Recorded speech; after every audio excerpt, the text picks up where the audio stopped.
Erik, Chapter 4. That became the pattern for my life for the next 2 years. The fair traveled all over Europe. I never knew what town we were in. I might see a glimpse of a town as I was rolled into the tent, or I might not, but it never made any difference. As time wore on, I came to an understanding with the manager and his assistant. As long as I presented my face to the customers and endured all the abuse they threw at me, I was given regular meals and left alone. The highlight of my week was always Sunday, when fresh straw was thrown in. I grew comfortable without my mask, which I never saw again. I often sat in the cage without my shirt on, clad only in my outgrown trousers. For company, I'd turned one of my shirts into a stuffed monkey by tearing threads from the hem and using them to tie the straw-stuffed garment into the right shape. I only really decided that my creation was a monkey when I finished fiddling with it and judged that that was what it most closely resembled. I sometimes thought I'd hear a comforting voice coming from the toy, but I knew I had to stop that kind of thinking or risk descending into madness. My body was scrawny, weak, and dirty, and I had ceased to care. I had no opportunity to clean myself, and no space to push my muscles and develop them. Even so, I could feel changes beginning to happen as I aged and approached puberty. One day, my bored mind latched onto the fact of these upcoming changes, and I realized that soon my clear soprano voice would be gone. It had been so long since I had sung anything that I did not know if I still possessed it. Moved by irresistible curiosity, I hummed an F major scale. The lower notes came with ease, but the higher notes cracked and faltered. I cleared my throat and tried again, humming as softly as I could. No customers were in the tent around the cage, so I pushed my voice a little harder. The high notes came easier once I put more power behind my voice, and I sighed in relief. Suddenly, the tent flap tore open and the manager rushed in, looking wildly between the cages. "Who's singing? Who's singing? Tell me now, or none of you gets dinner." His menacing gaze landed on legless Joe, who could be relied on to cave to threats against his food supply. Joe pointed at me, and the manager whirled, advancing on my cage. My heart sank as I watched him come closer. "You sing? I don't believe it. Sing now." A more prudent child might have denied it, faked a poor croaky voice, and painted Joe as a liar. But a long-denied pride flared within me, and I opened my mouth and sang the Miserere, a gorgeous piece with floating high Cs that I had learned at the church. My voice rang pure and true throughout the tent. The manager goggled at me as if he'd found that the goose he'd bought to eat for dinner laid golden eggs. From that day forward, my life improved somewhat.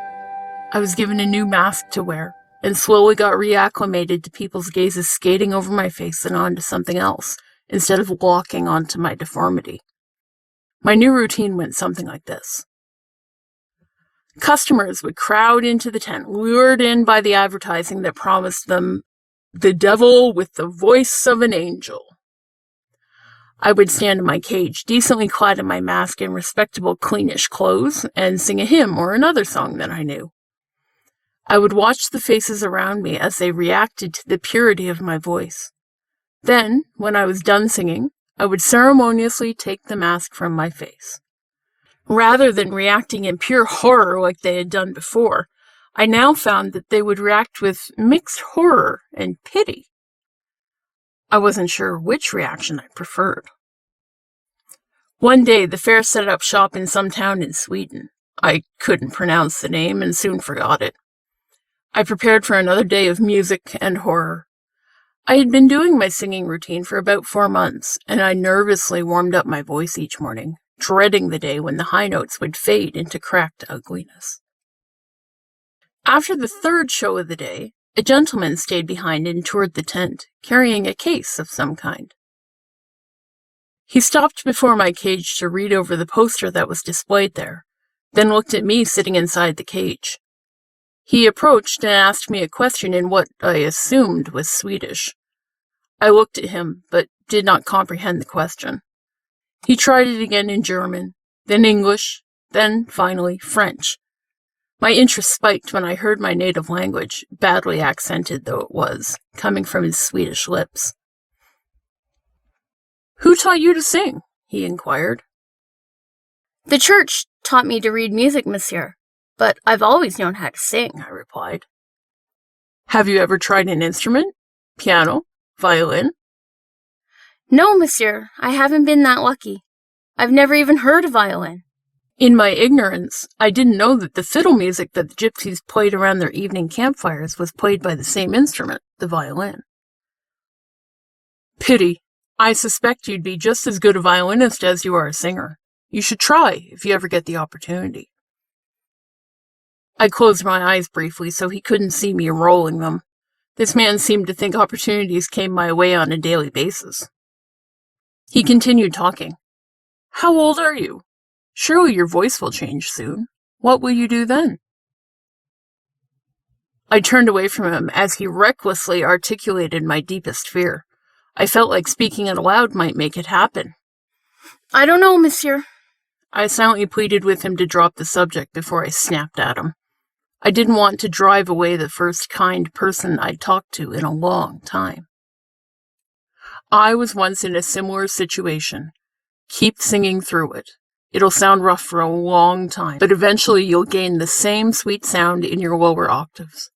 Unfortunately, no one's going to pay to listen to you while you make the transition, so you'll have to change what you do here for the fair. But keep working on it. Your voice is too good to let it be lost.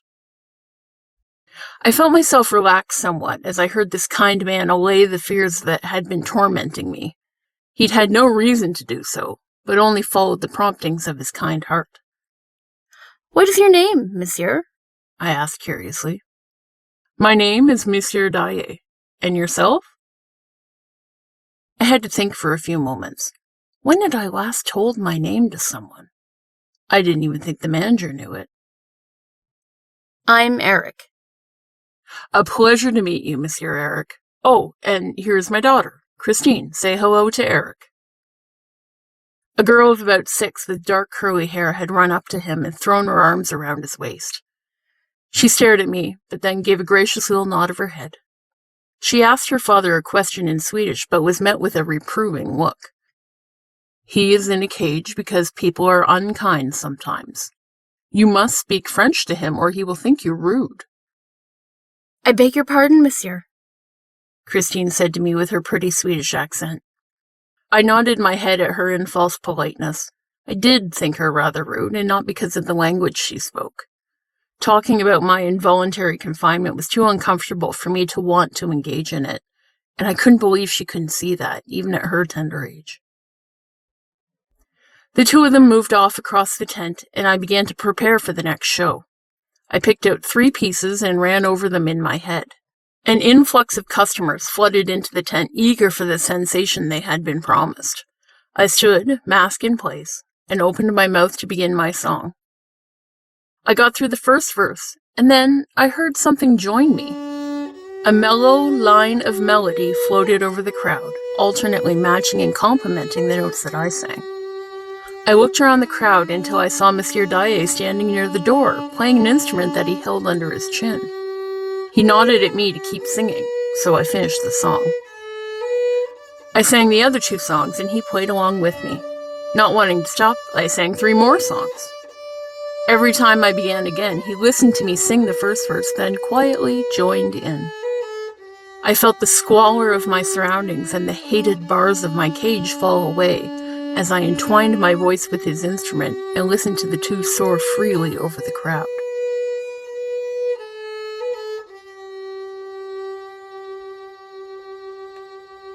His daughter began to fidget, eager to keep exploring the fair. She tugged on his coattails until he replaced the instrument in its case, nodded to me one last time, and let her pull him out the door. I took the cue that my concert was over, and reached upward to take off my mask. One thing that Monsieur Daae had said stayed with me more than anything. My days as a profitable attraction were numbered. I suspected the manager had no plans for me once my voice changed, but would continue to display me as only a freak.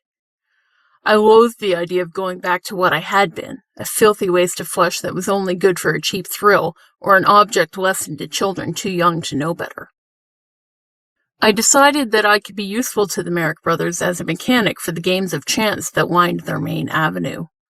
I heard the operators complaining constantly that they were breaking down, and repairs were difficult and costly to make. I reasoned that this had to be costing the management revenue. I carefully plotted out my pitch. I was going to ask them to release me after I gave them 2 years of service as a mechanic. I planned to guarantee that each machine I worked on would work better than it ever had done before it broke. I knew that I could do it. My final bargaining chip was that I would offer to do it for no pay, only meals, as I had already been getting. My meeting with the manager went better than I thought it might. I was nervous, for I knew that he had only ever seen me as a freak, and now I was only a freak who was losing his profitability. He expressed some skepticism that I could deliver on my guarantee and demanded to see some proof. I asked him to lead me to one of their machines that needed attention and watch as I diagnosed the problem and fixed it. He led me to a whack-a-mole game that needed fixing. The operator was supposed to be able to maneuver the moles from underneath to pop up in their designated holes and then drop them before the customer could pound it with a hammer. But this machine had been operated by a man who spent too much time with a bottle of alcohol, and thus too many of the metal mole figurines had taken a hit from an overeager customer. The mechanism underneath the main tabletop that served to raise and lower the figures was jammed by figures that were bent and skewed off their mounts. Careful inspection soon revealed the problem to me. I asked to borrow a hammer, and an underling helpfully fetched me a cart full of tools and supplies that were meant for maintaining the machines. I started to tap tentatively at the figures that were blocking the machine's operation. The manager watched for a moment, and then walked off saying, "You have 3 hours. Make the most of it." His bodyguard remained behind, ensuring I didn't make a run for it. I became completely absorbed in my task. I soon had all the little moles standing straight on their mounts. I tested out the mechanism and found that it worked well. A careful application of oil to the moving parts made it work perfectly. I wondered what else I could do to impress the manager. Searching among the detritus on the cart, I found several pots of paint. Taking up a brush, I began to paint each mole and make it look realistic. Each little figure soon was transformed from the mass of scratched metal that it had been to a brightly painted little rodent. Some had dents in their heads from the customer's hammer, but I painted them over and made them very hard to see, except under very close inspection. I don't know how long the manager stood behind me as I put the final touches on it, but eventually he spoke. "That will do. When your voice changes, you'll move in with the operators and fix machines. 2 years. 730 days. Understood?" He stuck out his hand, and I reflexively grasped it and shook it. As he walked away, I realized that I hadn't had to tell him I'd work for food, but he hadn't mentioned a salary. I hoped he assumed that I would continue working for meals as I did now. Much later, I would realize that he also hadn't stated that 2 years would be the end of my time with the Merrick Brothers traveling fair. There is a reason I now never underestimate the power of the written word. My voice broke soon after that. One morning, I was simply unable to reach the high notes that I had reached with ease the day before. After that, the 2 years were up in the blink of an eye. In that time, I not only fixed each machine as it broke, but I took the initiative to dissect each machine and figure out what made it work, finding and fixing potential problems along the way.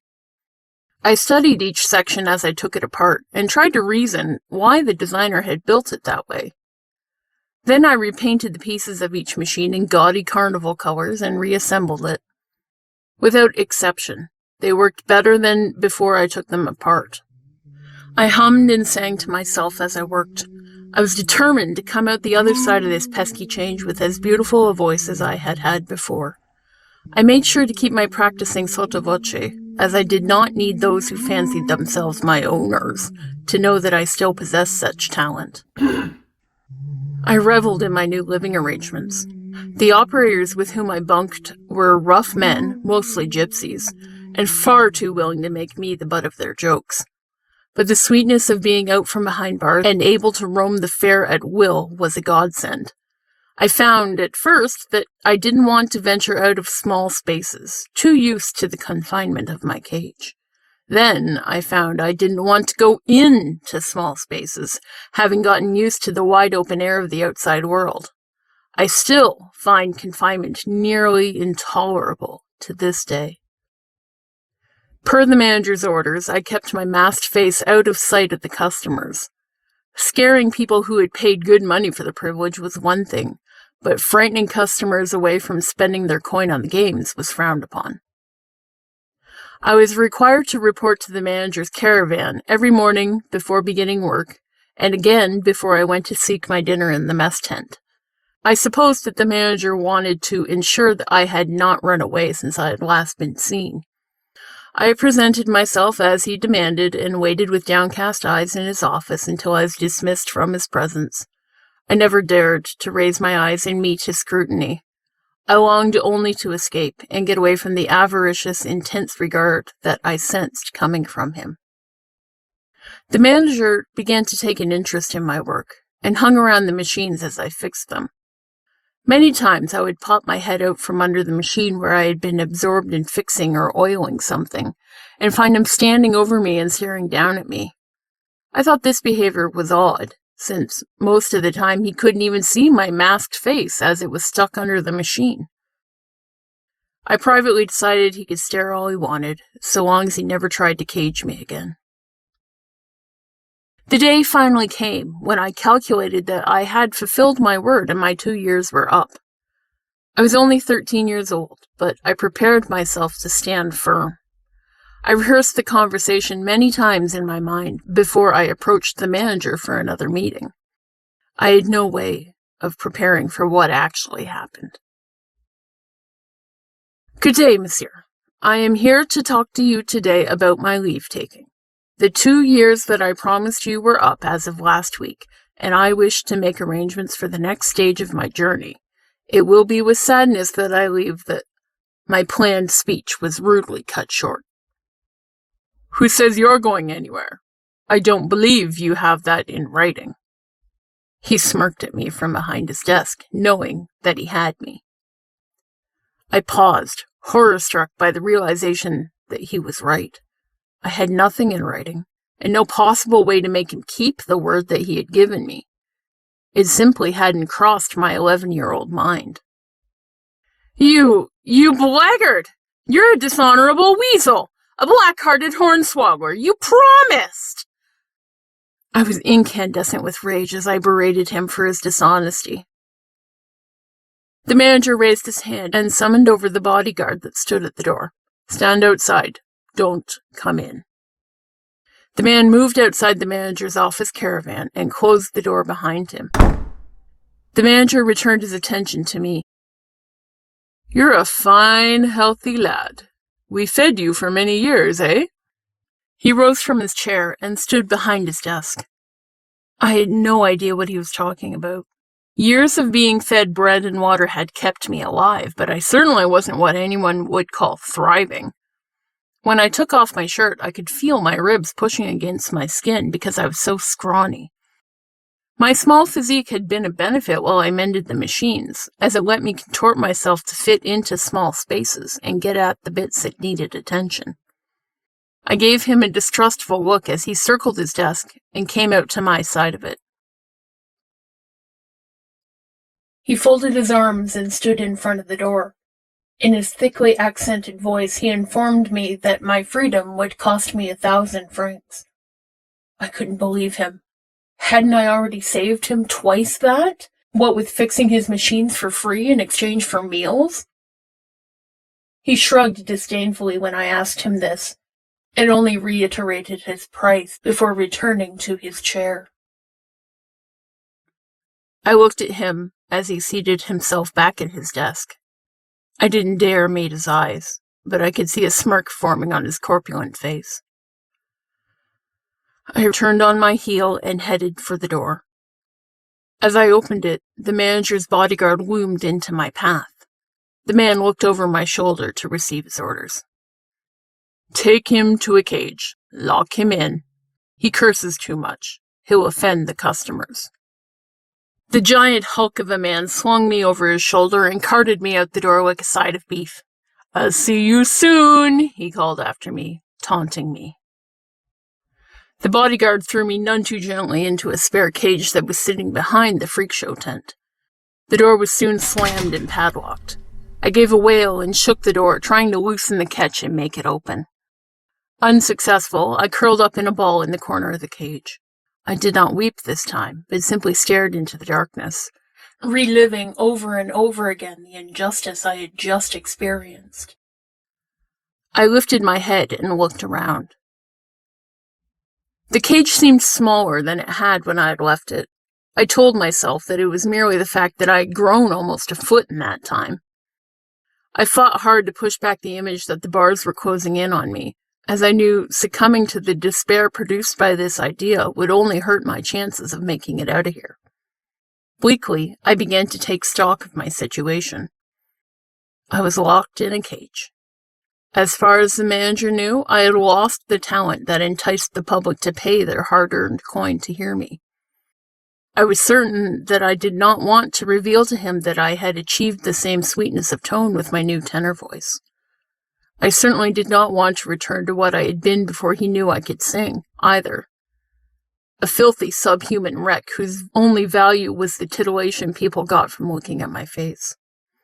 I had to escape from there, to prevent this from ever happening again, at any cost. What did I have at my disposal to accomplish that with?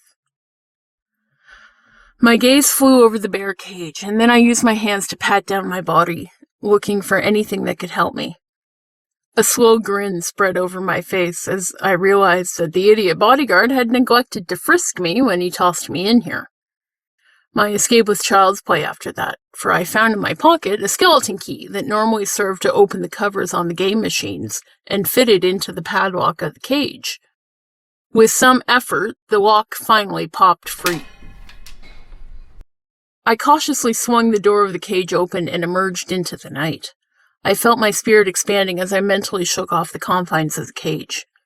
I stretched my arms over my head and rolled my neck around. I replaced the key in my pocket and headed for my bunk with the other operators.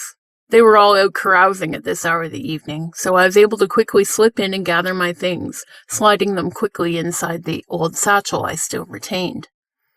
I paused when I found the old stuffed monkey that had sustained me for all these years, but finally placed it inside the satchel too.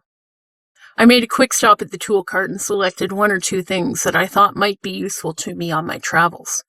Then, I headed for the manager's caravan.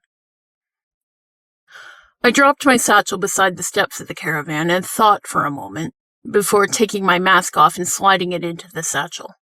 This business would be more effectively conducted if I were barefaced. I paused for one last moment to examine what I was about to do.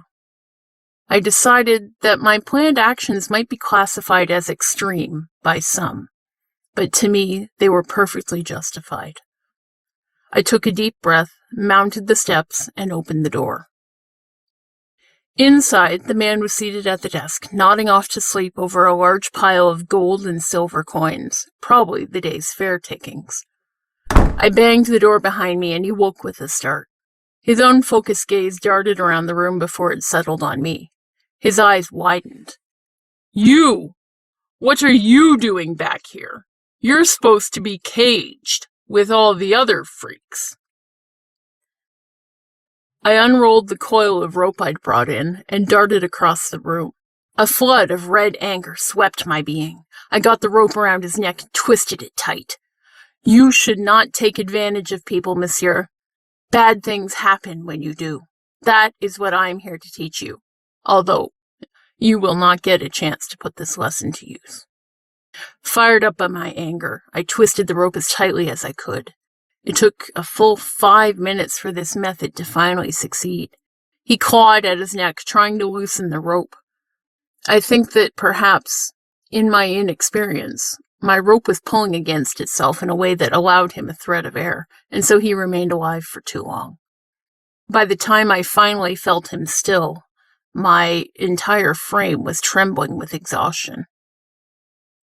I finally allowed myself to release my hold, and he slumped forward onto the desk, scattering the piles of gold and silver. I leaned forward and swept a number of the coins off the table into my pocket. I hadn't forgotten that I had essentially worked for free for the last 2 years. I took one last look about the caravan, and my gaze landed on the man's hand. An ornate black onyx ring adorned his pinky finger. I huffed to myself as I thought how perfectly the black onyx reflected the blackness of his soul. I surprised myself by reaching out and twisting the ring from his finger. I resolved to let it be a reminder of how I had been cheated and violated. Perhaps it would remind me not to be so trusting in the future. It fit my middle finger neatly. I stumbled out of the caravan and got about 10 feet before my body failed me. I fell to my knees and knelt there, retching miserably as my stomach rebelled against what I had just done. Finally, I finished and recovered my breath.